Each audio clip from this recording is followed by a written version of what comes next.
तो साथियों नमस्कार, स्वागत है आपका एक बार फिर से हमारे YouTube channel mister SP point में। साथियों आज आप लोगों के लिए जो बीए सेकंड ईयर वालों के लिए हैं उनके लिए दक्षिणापथ दक्कन के जो प्रमुख राजवंशों में से एक राजवंश वाकाटक राजवंश था, उसकी प्रधान शाखा का दूसरा वीडियो लाए हैं साथियों, जिसमें कि इसके पहले हमने वाकाटक राजवंश पर 2 वीडियो कंटिन्यू बना चुके हैं। पहले में वाकाटक राजवंश की जो उत्पत्ति का साक्ष्य था, जो लेख थी, जो उसके वंश का जो शुरुआती कहाँ हुआ, सारी चीज़ें विस्तृत तरीके से हम देखे थे। उसके बाद प्रधान शाखा जो थी इन वाकाटक राजवंशों की, उसको देख रहे हैं। बस आज प्रधान शाखा खत्म हो जाएगी साथियों।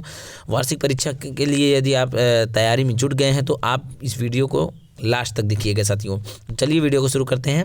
देखिए साथियों, हमने पिछले वीडियो में जो वाकाटक राजवंश का प्रधान शाखा था उसका प्रवरसेन द्वितीय तक पहुँचे थे और यहीं से आज स्टार्ट करेंगे। यदि आप पिछला वीडियो ना देखें तो इस वीडियो के डिस्क्रिप्शन में आपको उसका लिंक मिल जाएगा और आप वहां से जा कर के पहले वो वीडियो देख सकते हैं। तो साथियों चलिए शुरू करते हैं। देखिए, सिंहासन प्रवरसेन द्वितीय था, वो सिंहासन पर बैठने के समय उसकी आयु लगभग सिर्फ 20 वर्ष थी। मैंने पहले ही बताया था साथियों कि वाकाटक राजवंश के जितने शासक हुए, जितने वहाँ के राजा हुए, वे अधिक से अधिक ऐसे थे जो कि बहुत ही युवा थे। कहने का मतलब बहुत कम आयु के थे, उनकी ज़्यादा वर्ष की आयु नहीं थी। तो इस वजह से आप पिछले शासकों को पढ़े होंगे तो जानते होंगे कि ऐसे में जो प्रभावती गुप्ता थी वह भी काफ़ी उम्र नहीं हुआ था। उनके जो पिताजी थे चंद्रगुप्त द्वितीय, उन्होंने भगवती जो प्रभावती गुप्ता थी उनको ज़्यादा से ज़्यादा मदद किया उनके शासनकाल में। फिर उन्होंने अपना शासन सत्ता संभाली। तो इसी प्रकार से आज हम प्रवरसेन द्वितीय की देख रहे हैं। लगभग 20 वर्ष की उम्र है और कुछ समय तक उसने अपने नाना चंद्रगुप्त द्वितीय, जी साथियों, इनके नाना चंद्रगुप्त द्वितीय, मैंने पहले ही बता दिया कि जो इनके नाना थे चंद्रगुप्त द्वितीय, और चंद्रगुप्त द्वितीय वही प्रभावती गुप्ता के पिता थे। तो साथियों आप लोग समझिए कि ये अपने नाना, जो इनके नाना चंद्रगुप्त द्वितीय थे, उनकी सहायता प्राप्त की और किंतु उनकी मृत्यु के पश्चात उसने शासन का, कहने का मतलब उसने शासन का जो संपूर्ण भार ग्रहण कर लिया था। कहने का मतलब साथियों कि जो प्रवरसेन द्वितीय था, यह जब शासन कर रहा था तो इनके नाना जो चंद्रगुप्त द्वितीय हुआ करते थे वो गुप्त वंश के शासक थे। उन्होंने इसका बहुत ही सहयोग किया, लेकिन उनके मृत्यु के पश्चात क्या हुआ, इसके ऊपर सारा संपूर्ण जो भार था शासन सत्ता का आ गया। उसके बाद क्या होता है साथियों, प्रवरसेन था, प्रवरसेन द्वितीय अब क्या करता है, और उसकी सैनिक विजयों के जो साक्ष्य नहीं मिले। कहने का मतलब प्रवरसेन जो द्वितीय हैं, इसके सैनिक विजयों के साक्ष्य नहीं मिलते हैं साथियों। आपको बता दें कि जैसा कि आप पिछले शासकों को पढ़े होंगे, उनके बहुत सारे सैनिक विजयों का कहीं कहीं ताम्रपत्र अभिलेख, कहीं कहीं लेख मिला हुआ है, लेकिन इनका कोई लेख नहीं मिला है किसका, प्रवरसेन द्वितीय का। और उसके बाद आपको बता दें जो प्रवरसेन था उनके अनेक पत्र लेख मिले भी है, लेकिन जो चंद्रगुप्त द्वितीय था उनके एक भी, कहने मतलब इनकी जो विजयों का ताम्रपत्र लेख नहीं मिला है। बहुत सारे ताम्रपत्र अभिलेख मिले हुए हैं जो प्रवरसेन द्वितीय थे, लेकिन इनके विजयों का कोई भी ताम्रपत्र लेख नहीं मिला हुआ है। और आपको बता दें उसमें साम्राज्य को बढ़ाने का प्रयास ही नहीं किया। कहा जाता है यदि इनके जो युद्धों के विजयों के लेख हैं वो नहीं मिले, इस वजह से कहा जाता है कि इन्होंने अपने साम्राज्य को विस्तार करने का प्रयास ही नहीं किया। कहने का मतलब साम्राज्य को बढ़ाने का, उसे किसी और राज्य से जीत करके अपना और विस्तार करने का ऐसा कार्य इन्होंने नहीं किया। और वह साहित्य के बहुत ही अभिरुचि रखता था। कहने का मतलब प्रवरसेन द्वितीय जो थे वे साहित्य को लेकर बहुत ही अभिरुचि रखते थे, और जिसमें उन्होंने कुछ जैसे कि श्वेतबंध नामक प्राकृतिक काव्य ग्रंथ की रचना भी की है, यह उनका साक्ष्य मिलता है।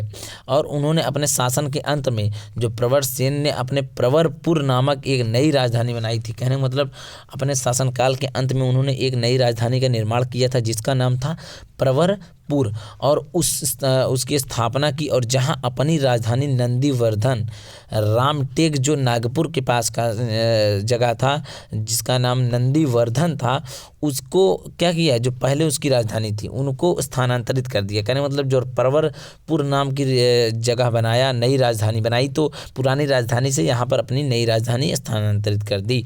और उसके बाद क्या हुआ, उसके पुत्र जो आता है आगे चल के, नरेंद्र सेन का विवाह जो अजीब भट्टारिकस के साथ किया। और उसके बाद प्रवरसेन द्वितीय के लगभग 440 ईस्वी तक क्या हुआ, इसकी शासन किया। कहने का मतलब साथियों, यह राजधानी परिवर्तित किया और कहाँ से कहाँ लाया, नंदीवर्धन रामटेक नागपुर से यह प्रवरपुर अपनी राजधानी स्थानांतरित किया। उसके बाद इसके पुत्र नरेंद्र सेन का विवाह किया और अजित भट्टारिका के साथ संपन्न हुआ और प्रवरसेन द्वितीय ने लगभग 440 ईस्वी तक शासन किया था। तो साथियों, जैसा कि आप लोग देख लिए, नरेंद्र जो प्रवरसेन द्वितीय था उसका समय कहाँ से कहाँ तक था और उसने क्या क्या किया, उसका जो अभिरुचि थी लेखों में उस प्रकार से, और विजयों का कोई साक्ष्य नहीं मिला है। और उसके जो ताम्रपत्र लेख मिले हैं, कोई ऐसा ताम्रपत्र लेख नहीं मिला है जहां पर उसका यह वर्णन हुआ हो कि उसने अपने साम्राज्य के विस्तार करने की प्रयास किया हो। तो आप लोग इसको जरूर समझ गए होंगे प्रवरसेन द्वितीय के बारे में। आप वार्षिक परीक्षा में जरूर कुछ ना कुछ अब लिख सकते हैं। तो अब देखते हैं नरेंद्र सेन जो कि उनका प्रवरसेन द्वितीय का पुत्र था और यह जो था उसका उत्तराधिकारी था, किसका, प्रवरसेन द्वितीय का। उनके बाद यही शासन होता है, इसी का होता है। नरेंद्र सेन 440 से 460 ईस्वी तक ही शासन किया था। उसने जो उसका समय था, उसने अपने समय में बस्तर के नलवंशी शासक जो भवदत्त वर्मन था, आपको बताए थे एक और वीडियो में, जो पहला वीडियो था उसमें हमने कुछ भवदत्त वर्मन नलवंशी शासकों का भी उल्लेख किया है। तो भवदत्त वर्मन का वकाटक राज्य पर आक्रमण किया था और नरेंद्र सेन पराजित हो गया था। इसके पास जो वकाटक राजवंशों की शक्ति थी उसमें गहरा धक्का लगा था। कहने का मतलब, जब नरेंद्र सेन का शासन चल रहा था तो उन्होंने इस पर आक्रमण किया। किस पर, वकाटक राजवंश पर। कौन से राजवंशों ने आक्रमण किया, नलवंशी शासकों ने, जिसमें से उसका प्रमुख था भवदत्त वर्मन ने वकाटक राजवंश पर आक्रमण किया था। और नरेंद्र सेन उस वक्त क्या हुआ, हार गया, कैसे पराजित हो गया और इसके शासन शक्ति पर बहुत गहरा प्रभाव पड़ा, बहुत गहरा धक्का लगा। और फिर क्या हुआ, भवदत्त वर्मन ने उसकी जब मृत्यु हुई उसके पश्चात नरेंद्र सेन पुनः अपने सेना का सुदृढ़ किया। कहने का मतलब, जो भवदत्त वर्मन था उसकी मृत्यु के पश्चात जब वह मर गया, वह शासक जिन्होंने नरेंद्र सेन के ऊपर आक्रमण किया था, तो फिर नरेंद्र सेन एक हौसला मिला और नरेंद्र सेन ने फिर से अपनी शासन सत्ता को सुदृढ़ किया और सेना को तैयार किया। और उसके बाद क्या होता है, उसने अपने राज्य को पुनः जीत लिया और उसके साथ ही साथ नंदीवर्मन पर अपना अधिकार भी स्थापित कर लिया। और आपको बता दें कि अपितु जो बस्तर का राज्य था उस पर आक्रमण भवदत्त वर्मन के उत्तराधिकारी को पराजित किया था। इस प्रकार नरेंद्र सेन ने नलों को क्या किया, पूरी तरह से विनाश कर दिया। साथियों, जो नलवंशी शासक थे उनका पूरी तरह से विनाश कर दिया और इस कार्य का वकाटकों को प्रतिष्ठा भी बढ़ी। और ऐसा कहा जाता है कि जो नलवंशी के शासक थे उन्होंने गुप्तों के पतनोन्मुख स्थिति का लाभ उठाकर नरेंद्र सेन पर प्रदेशों पर प्रभाव क्षेत्र के अंतर्गत कर लिया था। कहने का मतलब, उन्होंने एक बार ऐसा ही हुआ कि जो वो गुप्तों की पतनोन्मुख, गुप्तों का जब पतन हो रहा था उसकी स्थिति का लाभ उठाकर नरेंद्र सेन ने, जो यहाँ वकाटक राजवंश का शासक था नरेंद्र सेन, इसने अपने प्रदेश के अपने प्रभाव को क्षेत्र के अंतर्गत कर लिया। कहने मतलब उसने सारे जो प्रदेश थे, इन प्रदेशों को, जो भी छोटा प्रदेश था गुप्तों के द्वारा, उनको अपने अंदर कर लिया, अपने अंतर्गत कर लिया और अपना साम्राज्य जो था वो बहुत विस्तार कर लिया। और उसके बाद क्या हुआ, उसने मालवा पर भी अल्पकालीन अधिकार किया था और स्कंदगुप्त ने उसे पुनः जीत लिया था बाद में। तो ये जो है ये साक्ष्य जरूर मिलता है कि प्रवरसेन ने मालवा पर अधिकार किया लेकिन कुछ समय के लिए, और स्कंदगुप्त ने बाद में उसे जीतकर अपने में मिला लिया था। अब पृथ्वीसेन द्वितीय की बात करते हैं। पृथ्वीसेन कौन था? पृथ्वीसेन जो था उसको मैंने पहले भी वीडियो में एक पृथ्वीसेन प्रथम की बात किया है, इसकी पहले वाली वीडियो में आप लोग देखिएगा, पृथ्वीसेन प्रथम के बारे में मैंने बताया। अब पृथ्वीसेन द्वितीय जो है उसका, पृथ्वीसेन द्वितीय जो था ये 460 से 480 ईस्वी तक शासन किया था और आपको बता दें वकाटक वंश की प्रधान शाखा का राजा बना। कहने का मतलब वकाटक वंश की जो प्रधान शाखा चल रही है यह उसका राजा बना।